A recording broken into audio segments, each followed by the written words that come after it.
ঠাকুরের আতুল চরণে প্রণাম জানিয়ে, আরাধ্যা জগৎজননী বড় মায়ের আতুল চরণে প্রণাম জানিয়ে, পরম পূজ্যপাদ বরদার চরণে প্রণাম জানিয়ে, পূজনীয় আচার্যদেবের চরণে প্রণাম জানিয়ে সকলকে আমার রানন্দিত জয়গুরু বলে আলোচনা প্রসঙ্গে সপ্তম খণ্ডে 25শে বৈশাখ 1353 সাল বুধবার সেজে ঠাকুর প্রাতে মাতৃমন্দিরের বারান্দায় বসেছেন।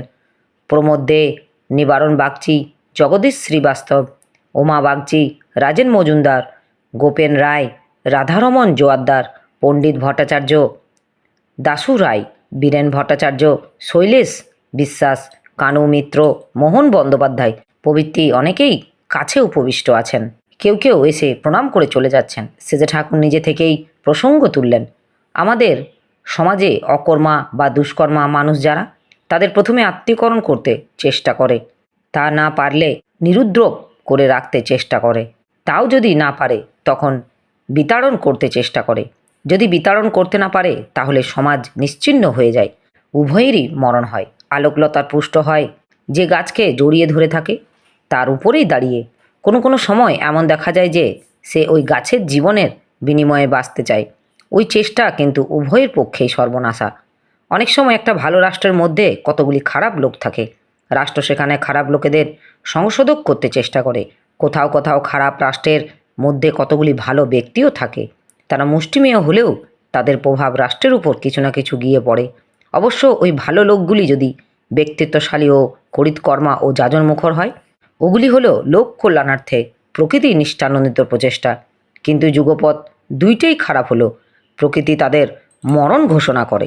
সর্বোপরি জিনিস হলো, যেখানে আদর্শ নয়, অস্তিত্বের চাহিদা পূরণ করতে কিংবা কোনো আদর্শ থাকলেও তা যেখানে অস্তিত্বকে পোষণ দিচ্ছে না, সেখানে সর্বগুলি ব্যর্থ এবং এটা বিনাশকে আমন্ত্রণ করে।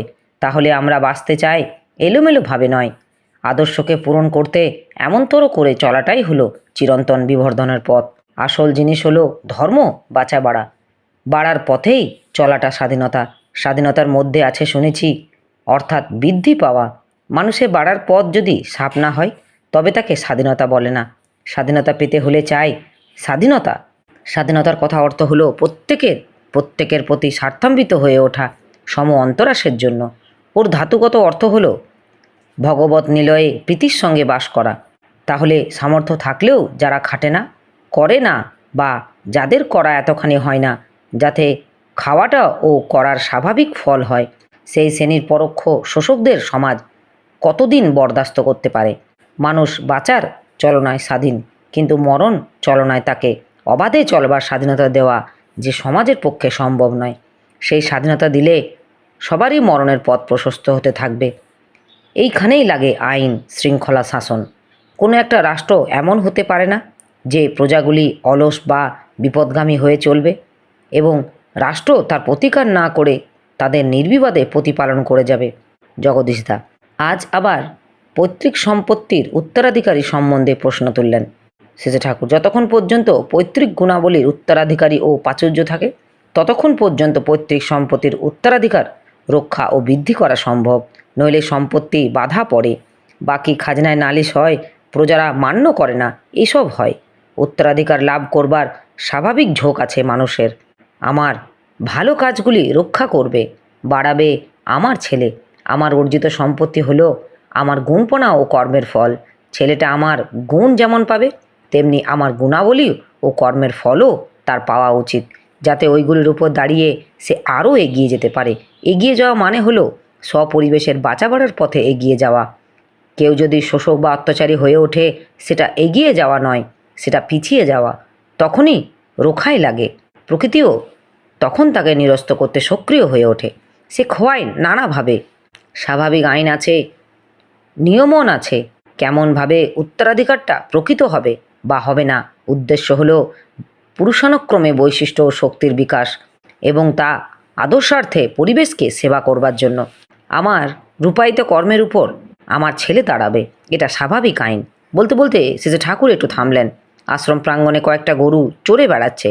স্নেহল দৃষ্টিতে সেদিকে চেয়ে আছেন। চাউনির ভিতর দিয়ে যেন একটা জীবন্ত করুণা ও প্রীতির প্রবাহ খরিত হয়ে বাস্তবভাবে গরুগুলিকে সোহাগ সিঞ্চিত করে তুলেছে। শেষে ঠাকুর আবার বলতে শুরু করলেন, বাঁচা এবং বাড়ার মধ্যে উপভোগ করার বৃদ্ধি পাওয়া একটা নেশা আছে। প্রলোভন হলো উপভোগ করা। উপভোগ করতে গেলেই জীবনের কেন্দ্রবিন্দুতে একজন থাকা চায়, যাকে খুশি করতে গিয়ে, যার চাহিদা পূরণ করতে গিয়ে আমার বুদ্ধি ও তৃপ্তি অঢেল হয়ে ওঠে। তাকে বলে প্রেষ্ঠ। গুরু বা গুরুজনের প্রতি ভক্তির কথা তাই আমাদের শাস্ত্রে অত করে বলেছে। শেষে ঠাকুর বলে চললেন, একটা রাষ্ট্র 30 কোটি লোকের মধ্যে 20 কোটি লোক যদি কাজ না করে খেতে চায়, রাষ্ট্র করবে কি? রাষ্ট্র তাদের বাঁচার উপযোগী অবস্থায় আনতে চেষ্টা করবে, লাভজনক কর্মের সুযোগ সরবরাহ করবে। ধরো তারা কাজ করতে অস্বীকার করলো, তখন হয়তো কোনো দান দিল তাদের বাঁচাবার জন্য, কিন্তু না করার দর্শন ঝেড়ে অন্যকে ক্ষতিগ্রস্ত করার অধিকার ছিল না। তাতেও রাজি না হলে, অর্থাৎ ওই জীবন বিরোধী দর্শন চালাতে চাইলে রাষ্ট্রের তখন কঠোর হওয়া ছাড়া উপায় কি বলো? তখন যদি বিষ ছড়ায়, রাষ্ট্রের কল্যাণকামী নীতির বিরুদ্ধে যায়, স্বয়ং বিধাতা পুরুষও তাদের রক্ষা করতে পারেন না। রাষ্ট্রের কাজ হলো প্রত্যেকটি মানুষ যাতে যোগ্য হয়ে ওঠে তেমনতর শিক্ষা ও সুবিধার সুযোগ দেওয়া। এই শিক্ষা ও সুযোগ সুবিধা গ্রহণ করে উপকৃত হওয়ার মতো জৈব সম্পদ যদি মানুষগুলি না থাকে, তবে শুধু এইগুলিতে কাজ হয় না। তাই রাষ্ট্রের উচিত বিধি বিঘত বিবাহকে নিষিদ্ধ করা। বিয়ে যেমন যেমন করে হওয়া উচিত তা যদি না হয়, তবে সন্তান সন্ততির জৈব সম্পদ ক্ষয়প্রাপ্ত হতে হতে চলে। এই জায়গায় গলদ রেখে রাষ্ট্র অন্য যত রকম সুব্যবস্থায় করুক না কেন, দেশকে কখনো দীর্ঘদিনের জন্য উন্নতিমুখর চলনে চালিত করতে পারে না। গোড়া কেটে আগায় জল ঢাললে কি হবে? পৃথিবীর যে কোনো রাষ্ট্র সম্বন্ধেই এই কথা খাটে। ব্যক্তি স্বাতন্ত্র্য দিতে গিয়ে রাষ্ট্র কখনো জীবন পরিপন্থী বিবাহ নীতিকে প্রশ্রয় দিতে পারে না। তা যদি দেয়, তবে আজই হোক কালই হোক সেই রাষ্ট্র একদিন বিপন্ন হতে বাধ্য। রাষ্ট্রনীতিবিদ যারা, তাদের যদি প্রজনন বিজ্ঞান সম্বন্ধে জ্ঞান না থাকে এবং জ্ঞান না থাকার দরুন তারা যদি এই সম্বন্ধে যা তা হতে দেয় বা করতে দেয়, তার ফল একদিনেই ফলবে। তাই আমার মনে হয় এই ব্যাপারে অজ্ঞতা তাদের যোগ্যতার পরিচয় দেয়। রাষ্ট্রনায়কদের তাই পূর্ণ জ্ঞানী ঋষিদের প্রতি আনুগত্য নতি বজায় রেখে চলা একান্ত প্রয়োজন, নইলে পদে পদে ভুল হতে পারে। ব্যক্তিগত সম্পত্তি না থাকা ভালো না, এগুলি থাকবে রাষ্ট্রের কতগুলি এককের মতো।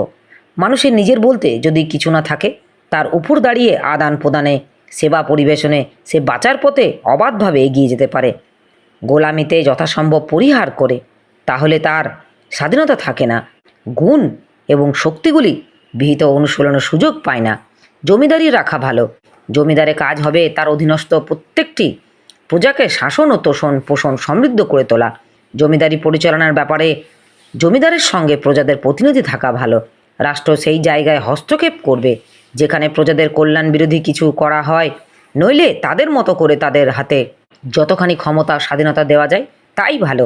জমিদারির আয়ের একটা অংশ প্রজাদের উন্নতির জন্য ব্যয় করার বিধান থাকা ভালো। আরও একটা সংরক্ষিত তহবিল রাখা দরকার, যাতে বিশেষ সংকট এড়ানো যায়। জমিদার নিজের বিলাস পেশনের জন্য সে টাকায় হাত দিতে পারবে না, তা ব্যয়িত হবে স্বপরিবেশের উন্নতির আগমনী সংকটত্রাণী কাজে। এগুলি যেন রাষ্ট্রের মধ্যে রাষ্ট্র। আগা 5 তলা প্রত্যেকটি যদি তার মতো করে স্বাধীন, অর্থাৎ পরস্পর নির্ভরশীল না হয়, রাষ্ট্রের গুটি কয়েক কর্ণধারের মর্জির উপর যদি সবার বাঁচার মরণ নির্ভর করে, তাহলে স্বাধীনতা কয় না। সম আদর্শকে নিয়ে সবাই এমনভাবে পরস্পর নির্ভরশীল ও পরস্পর পরিপূরণশীল হবে যে প্রত্যেকের ভালোর জন্য ভাবতে এবং করতে বাধ্য হবে। এমনতর বিন্যাসকেও বলে স্বাধীনতা। এটাকে যা কও তা কও, তাতে আমার কোনো আপত্তি নেই, কিন্তু ব্যাপারটা যা ঘটানো লাগবে তা এই। গভীরভাবে কথা বলতে বলতে শেষে ঠাকুর চকিতে নিবারণদার দিকে চেয়ে সাহস্যবদনে বললেন, কি কও বাগচি মশাই? কথাগুলি তথ্যপূর্ণ কিনা, কথাগুলি যুক্তিসম্মত কিনা? নিবারণদা উচ্ছ্বাসিত কণ্ঠে বললেন, এমন হলে কারোর কোনো দুঃখ থাকে না। শেষে ঠাকুর, রাষ্ট্র যা করছে না, জনসংঘ আদর্শে ঐক্যবদ্ধ হয়ে তা যদি করতে চেষ্টা করে, তবে বিপর্যয়কে এড়িয়ে চলা যায়। আর দায়িত্বপূর্ণ বাস্তব কর্ম ও সেবার ভিতর দিয়ে রাষ্ট্র পরিচালনার সামর্থ্য অর্জন করা যায়। এই করার ভিতর দিয়েই এমন অবস্থা এসে যাবে যে ভারতের রাষ্ট্র পরিচালনার ব্যাপারে ইংরেজদের যে কোনো প্রয়োজন নেই, ততই সপ্রমাণ হবে। তখন তারা ছেড়ে দিতে বাধ্য হবে। কিন্তু সব চাইতে বেশি প্রয়োজন নিজেদের তৈরি হওয়া। রাষ্ট্রের আদর্শ সম্বন্ধে কথা উঠল। বললেন, রাষ্ট্রের প্রতিটি ব্যষ্টি দ্বারা স্থিতি মর্যাদা না থাকলে, ব্যক্তিগত সম্পত্তি, ব্যক্তিগত স্বাধীনতা, উত্তরাধিকার ইত্যাদি না থাকলে, তার সব দিককার পরিপূরণের ব্যবস্থা না থাকলে, সে তো আর ব্যবসাদারি কোম্পানির মতো হয়ে যায়। ফেলো করি, মাখো তেল। তুমি কি আমার পর? খাটো খাও, আর সম্বন্ধ কি? সব যেন যন্ত্র, আর মানুষগুলি যেন যন্ত্র মানুষ। মাথার উপর থেকে ছড়িদারি করতে চায় যারা, তাদের তাতে সুবিধা হতে পারে, কিন্তু তোমার আমার যত গোবেচারী সাধারণ মানুষদের তাতে কোনো সুবিধা নেই। কর্তাদের পেদানি খেতে খেতে আমাদের দিন যাবে। স্বস্তি পাবে না, সুখ পাবে না, প্রাণের কথা মুখ ফুটে বলতে পারবে না। বুক শুকিয়ে যেতে থাকলেও কর্তাদের সামনে মুখে হাসি টেনে কৃত্রিম সৌজন্যে বলতে হবে, বেশ আছি, ভালো আছি। এমন ব্যবস্থা আর হয় না। আমার কথা হলো, প্রত্যেকটি ব্যষ্টির বা স্বাধীনতা ছাড়া রাষ্ট্র বা স্বাধীনতার কোনো মানে হয় না। উন্নতির পথ খোলা রাখতে হবে, অবনতির পথে বজ্র কপাট এঁটে দিতে হবে। আইন কানুন সত্ত্বেও ব্যক্তি স্বাধীনতা কিছু কিছু অপব্যবহার যে না হবে তা নয়, তবু ব্যক্তি স্বাধীনতা যতটা অক্ষুণ্ণ রাখা যায় তা রাখা ভালো। জন্ম, পরিবেশ, শিক্ষাকে এমনভাবে সাজিয়ে তুলতে হয় যাতে শুভ বুদ্ধিরই প্রাবল্য হয়। গোড়ায় যেখানে বাঁধন দেওয়া দরকার সেখানে যদি বাঁধন না দেওয়া যায়,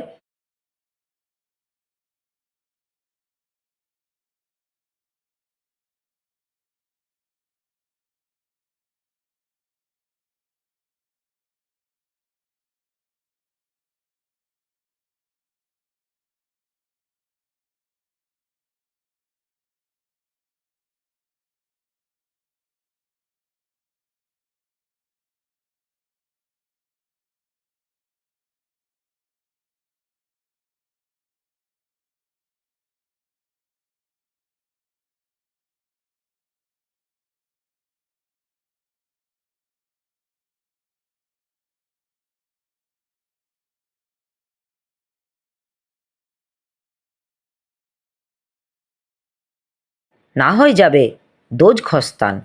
যার কর্মসাফল্য স্বপরিবেশে বাঁচা বাড়ার যোগান যেমন দেয়, সে তেমন তোরও মেকদারের মানুষ। যাকে দিয়ে মানুষের কোনো প্রয়োজন পূরণ হয় না, সমাজে তাকে খাতির করতে যাবে কেন? ঠায় দাঁড়িয়ে থাকার জো নেই, হয় এগোতে হবে, না হয় পেছোতে হবে। খেয়ালের খোরপোশ যোগানটা এগোন না, এগোতেই হবে পরম পিতার দিকে, পূরক পুরুষের দিকে, অমৃতের দিকে।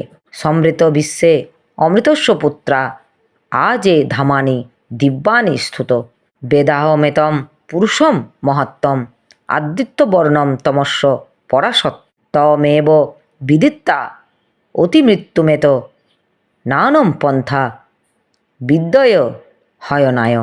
নিবারণদা, রাশিয়াতে ছোট ছোট ছেলে মেয়েদের নার্সারি স্কুলে খেলাধুলার মাধ্যমে শিক্ষা দেওয়া হয়। এমনতরো শিশু শিক্ষার ব্যবস্থা সম্বন্ধে আপনার কী মত? শেষে ঠাকুর, আমাদের মধ্যে প্রত্যেকটি বাড়ি ছিল এক একটা প্রতিষ্ঠান। বাপ মা ভাই আত্মীয় বন্ধু বান্ধবদের মধ্যে যদি মানুষ হয়, তারা তাদের অভিজ্ঞতাগুলি ভালোবাসার সঙ্গে ছাড়ে, ছেলেপুলেরা সেগুলি ভালোবাসার সঙ্গে নেয়, তাতে শিক্ষাটা নিখুঁত হয়। আবার গৃহ মানে যে স্থানে আমাদের গ্রহণ করতে রাখে তা সব দিক দিয়ে বাঁচা বাড়ার প্রীতি আহ্বানে। প্রত্যেকটা বাড়িতে থাকবে ঠাকুর ঘর, জাঁতা, ঢেঁকি, তাঁত কারখানা, ল্যাবরেটরি, লাইব্রেরি, কুটির শিল্পাগার, তরিতরকারির বাগান, ফুলের বাগান, ফলের বাগান, রোগীর জন্য স্বতন্ত্র ঘর ইত্যাদি। এই সবগুলি নিয়ে একটা পূর্ণ একক। জীবনে বিভিন্ন চাহিদা পূরণী নানাবিধ চিন্তা ও চেষ্টায় অনুশীলন যদি ছেলেবেলা থেকে চোখের সামনে হতে দেখে এবং তাতে যদি সক্রিয় অংশগ্রহণ করে, ওই পরিবেশে ছেলেপুলেরা বেমালুম অনেক জিনিস আয়ত্ত করে ফেলে। রকমারি লাভজনক কাজগুলি প্রথমে খেলার ছলে করতে শুরু করে, করতে করতে অনুরাগ গজিয়ে যায়। তাদের শিক্ষাটা পোষকী শিক্ষা হয় না, হয় অন্তত কার্যকরী, অথচ শিখেছে বা শেখানো হচ্ছে এমনতরও বোধ থাকে না। সবটা যেন একটা অনুসন্ধিৎস ফুর্তির খেলা। আগে রাষ্ট্র দেখত যাতে পরিবার ও পারিবারিক পরিবেশ শিক্ষার হোতা ও উদ্গতা হয়ে ওঠে। মেয়েদের শিক্ষা হতো মায়েদের কাছে, কাজকর্মের মধ্যে দিয়ে ঘরোয়াভাবে ছেলেদের শিক্ষার জন্য গুরুগৃহে পাঠানো হতো, সেখানে কাজকর্মের ভিতর দিয়ে শিক্ষা হতো, বাড়িতে তারই প্রস্তুত চলত। 12 বছর গুরুগৃহে থেকে শিক্ষা নিত, গুরু শিখিয়ে দিতেন কোথায় কিভাবে চলতে হবে, রূপান্তরিত করে দিতেন। ব্রহ্মচর্য আশ্রমের প্রধান জিনিস হলো আচার্যের অনুজ্ঞাবাহী হয়ে বৃদ্ধির আচরণ শেখা, অভ্যাস ব্যবহারে নিয়মনার ভিতর দিয়ে সম্যক প্রকারে পরিশ্রম করে যেখানে সত্যকে অর্থাৎ সত্তা সম্বর্ধনী নীতিবিধিকে অধিগত করা হয় তাকেই বলে আশ্রম। গুরুগৃহে ব্রহ্মচর্যশ্রমে শিক্ষা সমাপনান্তে সমাবর্তন হতো। তারপর যুবকরা গার্হস্থ আশ্রমে প্রবেশ করত। শুধু লেখাপড়া দক্ষ হলে সমাবর্তন লাভ করতে পারত না, সংযত চরিত্র ও কর্মনৈপুণ্য আছে কিনা তাও দেখা হতো। নইলে তারা সংসারী হয়ে করবে কি? সংসারাশ্রমে প্রবেশ করে পরিবারের লোক, আত্মীয় স্বজন ও পরিবেশকে দেখা লাগতো। তখনও দায়িত্বের পরিধি ব্যাপক নয়। তারপর বানপ্রস্থ আশ্রম, তখন বৃহত্তর পরিবেশের সেবায় দায়িত্ব গ্রহণ করতে হতো। সর্বশেষে আসতো সন্ন্যাস, তার মানে আদর্শের জন্য আদর্শেরই হয়ে আদর্শ নিয়ন্ত্রিত জীবন। এইভাবেই মানুষ সিদ্ধার্থ হয়ে দাঁড়ায়। এমন 5 জন সন্ন্যাসী থাকলে দুনিয়া উলটপালট করে দিতে পারে। এখন লাখো লাখো সন্ন্যাসী রাস্তায় রাস্তায় ঘুরে বেড়ায়, কিন্তু কিছু করতে পারে না। সন্ন্যাসী হলেন হনুমানজি, রামচন্দ্র, গুরু নানক, গুরু কবির, গুরু গোবিন্দ, অশোক, রামদাস, চন্দ্রগুপ্ত, বুদ্ধদেব, শিবাজি প্রভৃতি। একজন সন্ন্যাসী এসেছিলেন প্যালেস্টাইনে। তার একজন প্রিয় শিষ্যক তাকে ধরিয়ে দিয়ে ক্রুশবিদ্ধ করার ব্যবস্থা করে দিল। মৃত্যুকে মুহূর্তে তিনি পরমপিতার চরণে প্রাণাহন্তাদের জন্য আন্তরিকভাবে ক্ষমা প্রার্থনা করে গেলেন। তাই আজও মানুষ তার জন্য কাঁদে। আর এক সন্ন্যাসী এসেছিলেন আবার মরুভূমির মধ্যে। ধুধু করে মরুভূমি, তার বুকে তিনি যেন জীবনের মরুদ্যান, করুণার প্রতীক। লোকে তাকে কত যন্ত্রণা দিল, দাঁত ভেঙে দিল, তবু তিনি মানুষের ভালো করতে ছাড়লেন না। আরও একজন ছিলেন রাজপুত্র। নিজের সুখের অভাব ছিল না, কিন্তু দুনিয়ায় দুঃখে তিনি কাঁদলেন। বাপে বিয়ে দিলেন, ঘরে সুন্দরী স্ত্রী, ফুটফুটে একটা ছেলে হলো, কিন্তু কোনো মোহই তাকে আটকে রাখতে পারল না। শ্রী চৈতন্য ঈশ্বর প্রেমে মাতহারা হয়ে মানুষকে বুকে ধরে কত নাচলেন, গাইলেন, কাঁদলেন। দক্ষিণেশ্বরের কালীবাড়ি পূজারীর বামুন লেখা জানেন না, পড়া জানেন না, মায়ের নাম করতে করতে ভব সমাধি হয়। এদিকে কলকাতার অবস্থা এমন যে মদ ও অন্যান্য অখাদ্য না খাওয়ায় যেন অসভ্যতার লক্ষণ।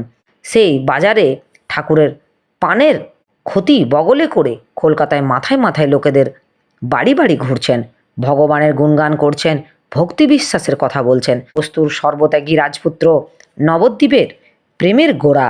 যে বেশেই তিনি যেখানে আসুক তার একই কারবার, একই কথা। মানুষ কেমন করে ভগবানকে ভালোবাসবে এবং ভগবানের জন্য তার জীবজগৎকে ভালোবাসবে? নানা ভাষায়, নানা ভঙ্গিমায় সেই চিরন্তনই এক কথা। তাই বলে বিজ্ঞান। এই বিজ্ঞান হলো সমবাদের ভগবত পরিপূরণ। বড়া রসনিকে বাত, আদর্শবাণী, উদারতার বাণী। শ্রী ঠাকুর আনন্দে ডগমগ হয়ে প্রেমবিহুল্য দৃষ্টিতে চেয়ে চেয়ে দেখছেন সবার পানে। একটা দুনির্বার আকর্ষণে তিনি যেন ঈশ্বর বিমুখ জগৎ সংসারকে ঈশ্বরের দিকে টেনে নিতে চাইছেন। আবার সহস্রবদনে স্নেহমধুর কণ্ঠে বলছেন, আমার থেকে ভালো করে মানুষকে কওয়া চাই, পরিবেশন করা চাই, আরও আরও আরও ভালো করে। আমি তো মুখ্য মানুষ, তোমরা কইলে আরও ভালো করে কইতে পারবে। এমন করে কবা যে কানের ভিতর দিয়া মরমে বলিস গো, আকুল করিল মন প্রাণ। উপস্থিতি সবারই তখন নেশাখোরের মতো অবস্থা। ঠাকুরকে ছেড়ে আর নড়তে ইচ্ছা করছে না, কিন্তু এদিকে স্নানের বেলা হয়ে এলো, তাই অগত্যা সবাইকে উঠতে হলো।